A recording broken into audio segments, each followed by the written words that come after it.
하나님 말씀 로마서 8장 1절 2절 말씀입니다. 그러므로 이제 그리스도 예수 안에 있는 자에게는 결코 정죄함이 없나니 이는 그리스도 예수 안에 있는 생명의 성령의 법이 죄와 사망의 법에서 너를 해방하였음이라. 아멘. 여러분, 하나님께서 우리에게 율법을 주신 이유는 무엇입니까? 로마서 3장 20절은 이렇게 말씀합니다. 그러므로 율법의 행위로 그의 앞에 의롭다 하심을 얻을 육체가 없나니 율법으로는 죄를 깨달음이니라. 그렇습니다. 율법은 우리를 구원하지 못합니다. 그러나 율법은 반드시 필요합니다. 왜냐하면 율법은 거룩하신 하나님의 의의 기준을 밝히며 우리 안에 있는 죄를 낱낱이 드러내주기 때문입니다. 마치 거울과 같습니다. 율법 앞에 서면 우리는 우리가 얼마나 죄로 더럽고 부패한 존재이며 하나님의 창조의 목적에서 벗어난 존재인지를 똑똑히 보게 됩니다. 이것이 율법의 제1 목적입니다. 바로 죄에 대한 책망입니다. 율법은 우리로 하여금 자신의 죄를 깨닫게 하고 하나님의 진노 아래 있다는 사실을 알게 해주며 스스로의 행위로는 결코 하나님 앞에 조금의 의로움도 없다는 절망에 이르게 합니다. 이것은 하나님께서 의도하시는 것입니다. 사람은 결코 자기의 죄를 깨닫기 전에는 자기의 교만과 의를 포기하지 않기 때문입니다. 그래서 하나님께서는 일부러 율법을 통해서 하나님의 완전하신 의로움 앞에 죄인된 인간을 세우십니다. 그러나 많은 사람들이 이 지점에서 멈춰 서버립니다. 양심은 고발합니다. 너는 죄인이야. 네가 이러이러한 죄를 짓고도 하나님께 용서를 구할 자격이 있어? 그리고 또 마귀 역시도 비참한 죄인의 귀에다가 이렇게 속삭입니다. 넌 이미 하나님께 버림받았어. 회개해도 이제는 소용없어. 혹시 여러분 가운데 지금 그러한 상태에 계신 분이 있으십니까? 죄를 짓고도 회개하지 못하는 분이 계십니까? 죄로 인해 눌려 있어서 회개할 믿음조차 생겨나지 않는 분이 계십니까? 그것은 단지 죄 때문이 아닙니다. 죄보다 우리의 양심을 더 무겁게 짓누르는 정죄감 때문입니다. 이 정죄와 참소는 마귀의 가장 강력한 무기입니다. 마귀는 감히 하나님의 거룩한 율법을 가지고서 그 율법의 조항들을 끌어와 여러분을 하나님께 설 자격이 없는 자로 몰아갑니다. 그리고 복음의 빛을 가려버려서 죄인들로 하여금 예수 그리스도께 대한 소망을 갖지 못하도록 눈을 가려버립니다. 그러나 복음은 거기에서 시작합니다. 죄를 드러내는 율법 앞에 서 있는 그 비참한 심령을 그대로 정죄 속에 두지 않고 하나님의 사랑 앞에 마음이 녹아나는 자리로 바로 예수 그리스도의 십자가 앞으로 복음은 우리를 이끌고 갑니다. 율법 앞에 철저히 죄인으로 드러난 자에게 십자가는 어떻게 정죄를 이기게 해줍니까? 어떻게 그 영혼이 하나님의 사랑으로 다시 살아날 수 있게 해줍니까?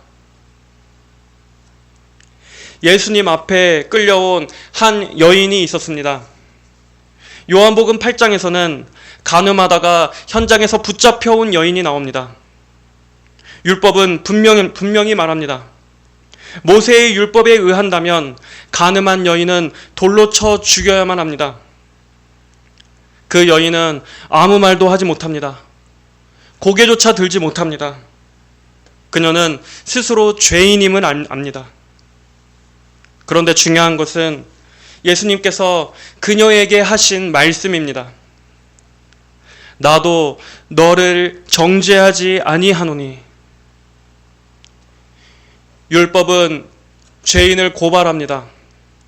율법은 죄인들을 하나님의 의로우심 앞에, 심판의 칼날 앞에 세웁니다. 그러나 예수님은 죄인들을 구원하십니다.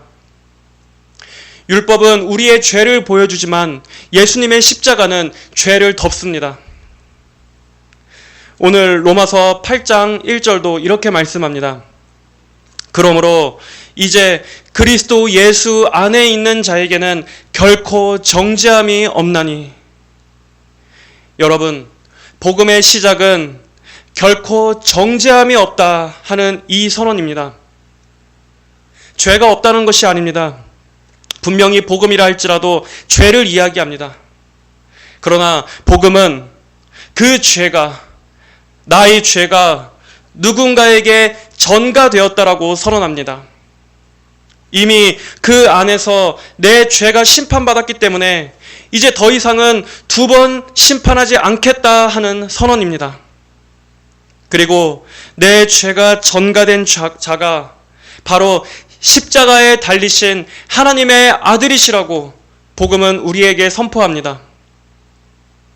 그러므로 이제 그리스도 예수 안에 있는 자에게는 결코 정죄함이 없나니.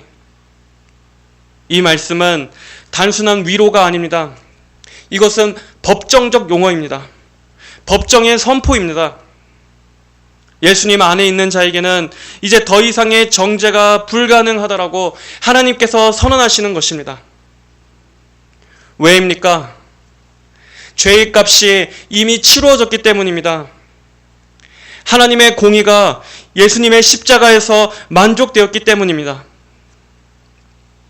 죄에 대한 하나님의 의로우신 심판이 예수님의 속죄 사역을 통해 만족되었고, 이제는 그 사랑이, 하나님의 사랑이 십자가를 통해 흘러내리는 것입니다.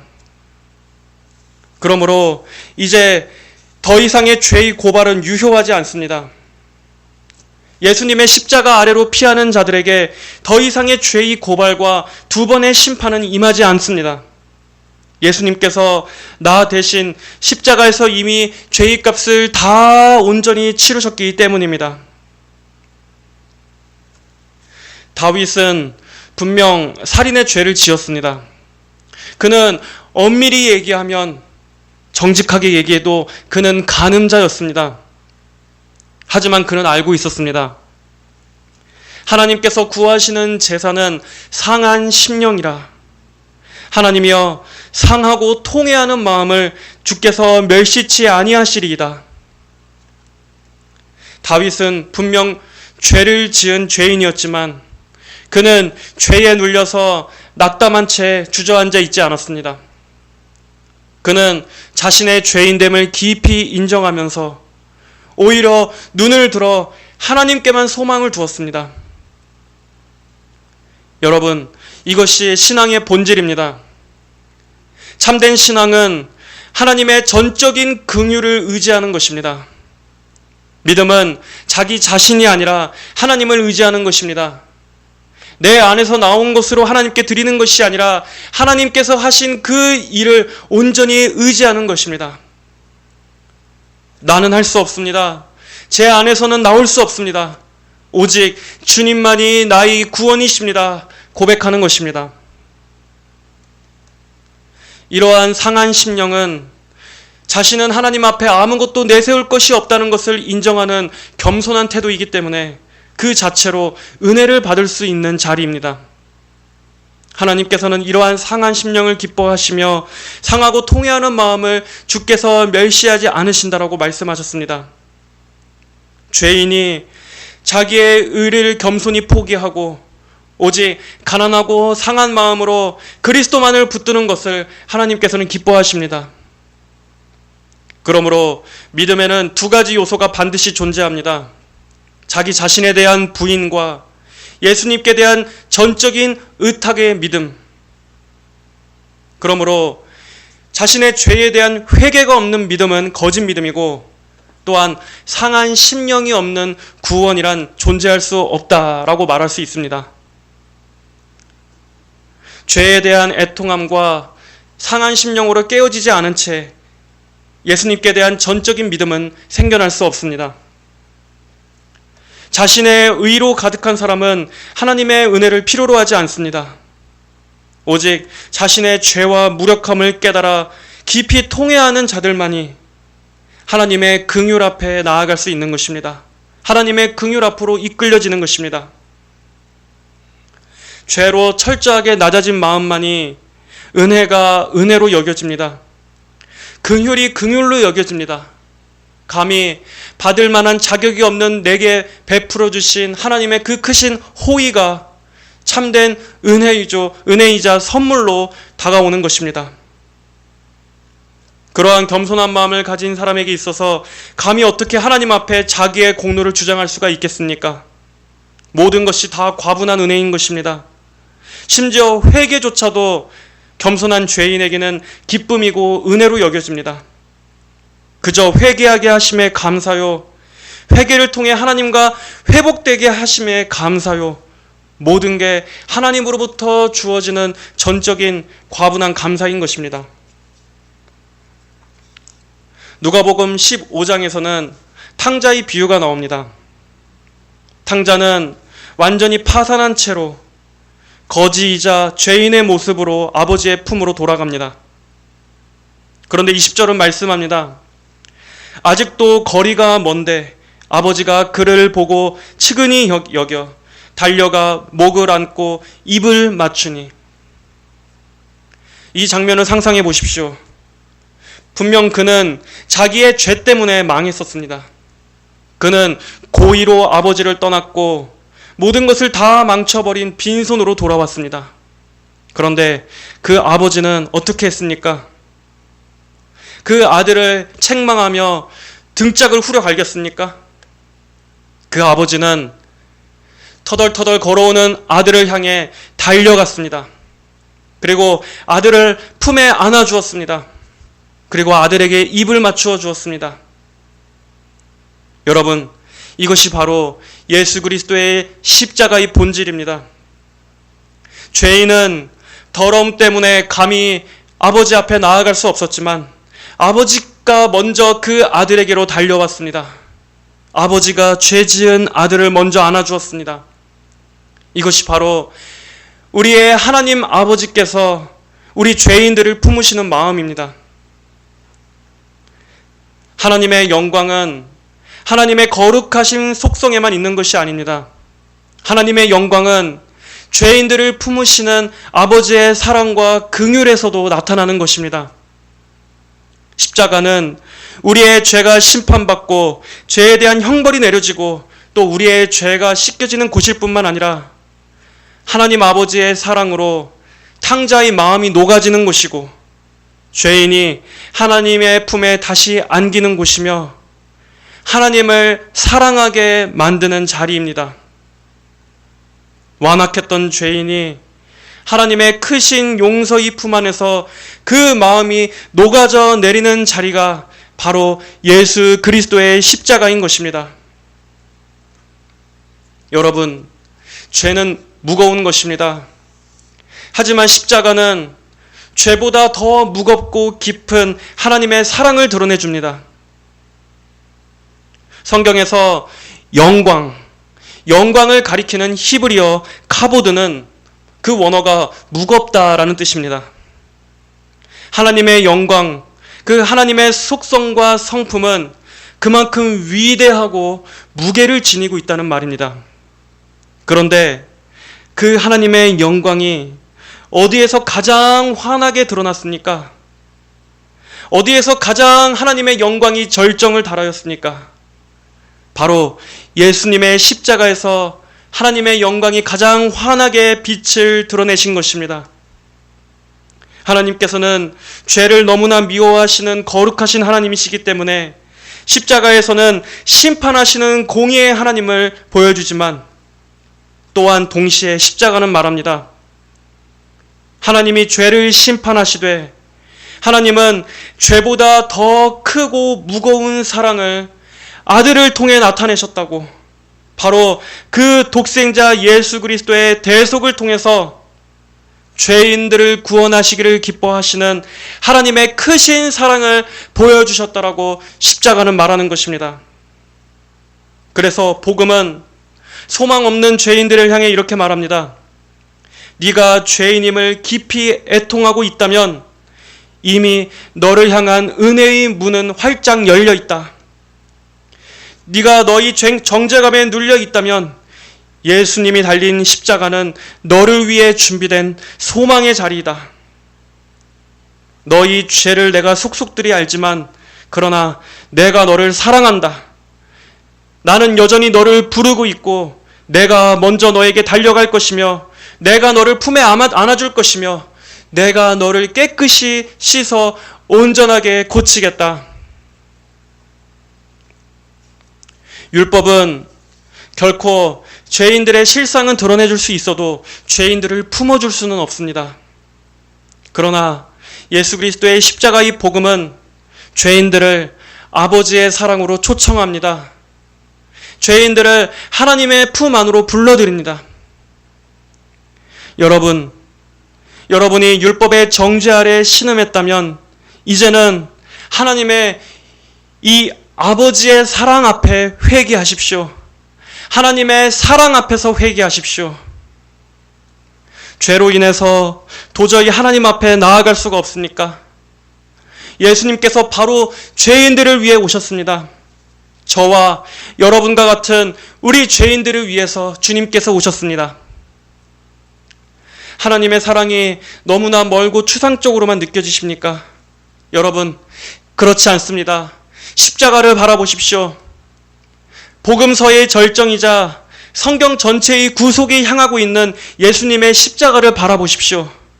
거기에 하나님의 실제적인 사랑이 있습니다. 죄인들을 치유하시고 사랑으로 이끄시려는 하나님 아버지의 사랑과 용서가 있습니다. 그러니 예수님의 십자가를 바라보고 그리스도의 십자가 앞으로 나아오십시오. 이 십자가 앞에 서게 될 때 죄인들의 마음이 녹아집니다. 율법은 우리의 마음을 굳어지게 합니다. 왜 그렇습니까? 율법은 마치 메스처럼 우리의 숨은 죄를 그대로 드러내기 때문입니다. 빛이 비추일 때 어둠이 그 빛을 싫어하여 피하는 것처럼 율법이 우리 안에 있는 교만과 자기 숭배와 탐욕과 음란과 불순종을 드러낼 때 죄인은 핑계댈 여지가 없으면서도 그 율법의 정죄로부터 도망치고 싶어 합니다. 본능적으로 마음의 문을 걸어닫습니다. 나는 그렇게까지 나쁘지 않아. 다들 이런 정도는 더럽게 사는 걸 뭐. 이렇게 마음에 오히려 단단한 방어벽을 세웁니다. 인간은 죄책감이 들면 들수록 그럴수록 더욱더 자기의 의로 포장하고 거짓말로 둘러싸고 더 완고해지는 타락한 본성을 갖고 있기 때문입니다. 이것이 율법의 정죄 앞에서의 인간의 본성입니다. 그러나 복음은 전혀 다른 방향에서 다가옵니다. 율법이 죄를 지은 너는 마땅히 죽어야 한다라고 선고할 때 복음은 예수님께서 죄인인 당신을 위해 죽으셨다라고 선언합니다. 율법이 우리를 벼랑 끝으로 몰아붙여서 절망 속에 떨어뜨리려고 할 때 복음은 더러운 죄를 씻어주는 예수님의 십자가 보혈에 있는 소망을 보여줍니다. 율법 앞에서 죄인들의 마음은 닫히지만 복음은 죄인들의 마음을 엽니다. 강압이 아니라 은혜와 사랑으로서 마음을 녹입니다. 그리고 완악한 죄인의 고집보다 더 크신 하나님의 사랑으로 그 마음을 열으십니다. 하나님의 아들 독생자 예수 그리스도께서 하늘 영광의 보좌를 버리시고 이 땅 가운데 겸손히 내려오셔서 죄인인 우리를 끝까지 사랑하셔 몸짓고 피 흘려 십자가에서 자신의 생명을 내어주셨다는 이 복음의 소식을 들으면서 성령님께서 죄인들의 마음을 움직이실 때 굳어있던 그 마음이 서서히 녹아내리고 하나님을 거역하고자 했던 그 반역의 마음이 하나님의 사랑 앞에 굴복되어지며 이를 악물었던 죄인은 하나님의 사랑 앞에서 눈물을 흘리게 되는 것입니다. 율법도 복음도 다 하나님께서 죄인들을 고치시는 도구인 것입니다. 율법의 칼날은 우리의 죄를 깊이 찌르지만 하나님께서는 그 찌르고 난 자리에 복음의 약을 발라서 상처를 싸매주시는 분이십니다. 하나님만이 우리의 영혼을 세밀하게 고치시는 의사이십니다.